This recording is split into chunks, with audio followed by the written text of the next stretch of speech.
thot edhe një herë, kjo është pjesa e fundit e gatimit, po jo më pak e rëndësishme, se tani do bëjmë gjellën e drekës dhe kemi preshin që është një prej perimeve të sezonit.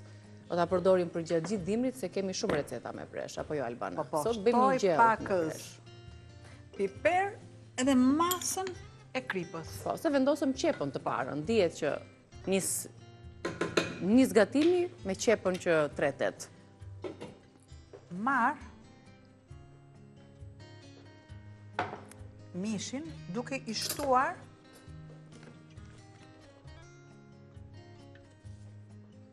duke e spërkatur me miell. Gjëja kryesore për miellin, kur gatuaj mishin dhe të qëndroj, të gjitha lëngjet të qëndrojnë brenda te mishit, ne duhet ta spërkasim mishin dhe kur bëjmë biftekët, bërzollat shumë gjithmonë, duhet i kalojmë në miell, sidomos edhe pjesën anësore. Po.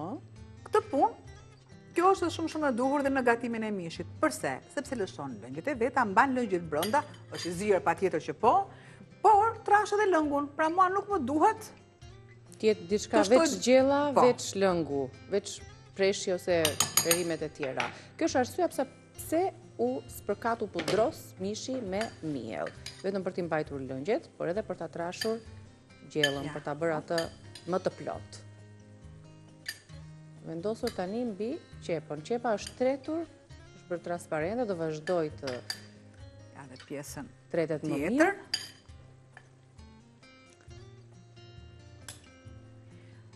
Tek mishi, e mirave është që mishi duhet të ketë të gjithë, të ketë kockën, të ketë pjesën e dellit, të ketë pak edhe dhjamin. Ashtu është mishi shumë. Atëre janë të gjitha shijet. Nëse unë marr vetëm tulin, që janë disa ushqime të veçanta që ne na duhet vetëm me tul, dhe jo tek çdo gatim. O të këto gjellët me perimet, gjellët e zakonshme që bëjmë familjet tona, duhet mishi i plot, me dellin, me kockën për shije edhe për vlera. Edhe qumshi në fund fare. Do ta kaloj në pjesën tjetër që kam këtu.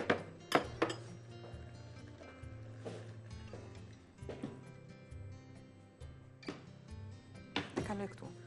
Marr le të bëhet paksa, dhe ma një enë tjetër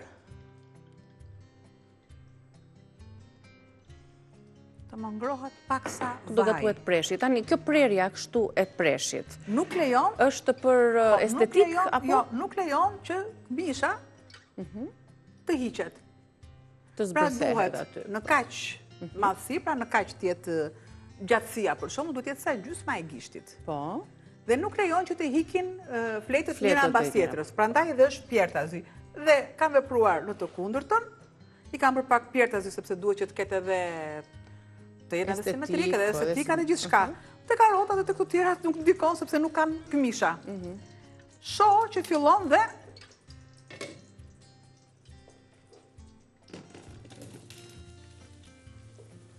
do ta skuqim, do ta pjekim pak. Patjetër.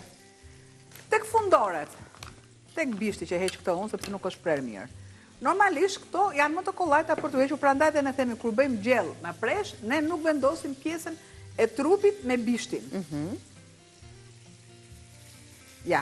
Pra këto janë fundore, shikon, janë fundore që nuk vendosen, por me që janë, kur të themi pak vitale, janë prandaj dhe unë i vendosa. Janë më afër me. Por çfarë nuk do ti bishtat e preshit shumë.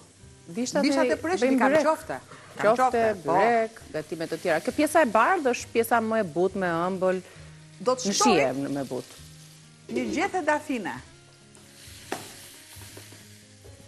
Sikurse, si që është, pa e lëvizur fare mishin, fare një salcë domate. Salcën e domates.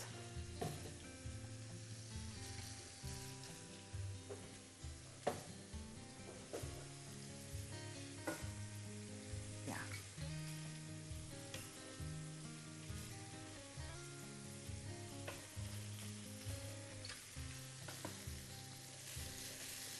I bie do ta lëmë të zjej, derisa të zbutet mirë mishi. Do të shtoj tek preshët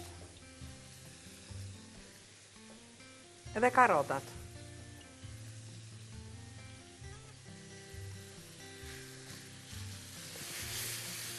Shiko, në pa lëvizur fare. Kapak këtu, sikur se kapak edhe tek preshi. Le të vazhdoj procesi aty, bëjmë një përmbledhje tani të recetës tonë të gjellës me presh. Bimet aromatike. 600 gram mish viçi, siç e tham, mishi tjetë me të gjitha elementët e tij, me kockën, me dellin, t'japi shija e gjellës, 5-6 presh, 2 qep mesatare,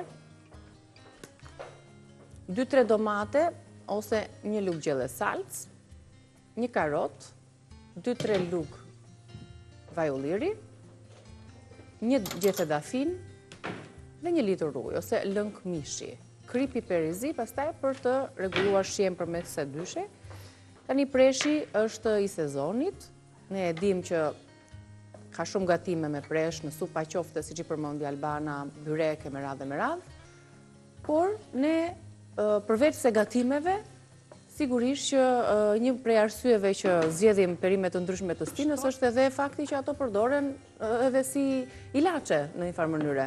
Siç kemi thënë që preshi në ndihmon dhe në ngjyrjen e zërit, në forcimin e zërit. Shumë kultura e kanë si një lloj simboli në Wales, më duket se kishte e mbanin preshin si një simbol të caktuar. Në Francë pastaj thonin asparagu i të varfërve, po sepse ka shumë vlera dhe përdorin që në Egjiptin e lash përdoresh si preshi si një ilaç dhe jo vetëm si një perime për të gatuar. Përmban antioksidant, përmban vitamina, përmban minerale. Mjafton që ne simbolin tonë mos të përdorim preshin, sepse përmban fibra. Kemi vetin qef punën e preshit.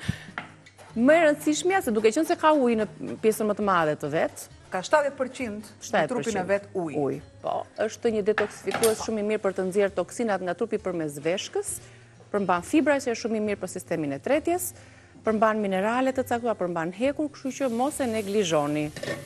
Si është më mirë të konsumohet, i gjallë, siç është. Kam preshin, gjë që i duhet edhe një freski tani me bimët. Jap bim aromatike.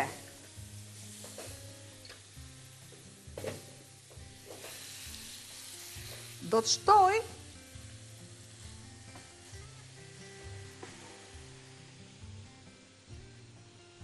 salcën dhe mishin, duke e niveluar. Përse vendosa preshin? Sepse unë nuk dua që të bëj më lëvizje të preshit. Për çështjen e këmishës. Mishat mos hiqen një nga një. Do t'i lë të tilla. Do t'i jap një shije akoma edhe më tepër me krip dhe e vendos në furrë që të kemë në kohën që të përgatisim recetën tjetër. Që të përgatis recetën tjetër. Po, si që është, vendoset në furrë. Sepse janë të nxehta. Do t'jeqin palaçinkat më mirë se janë gati.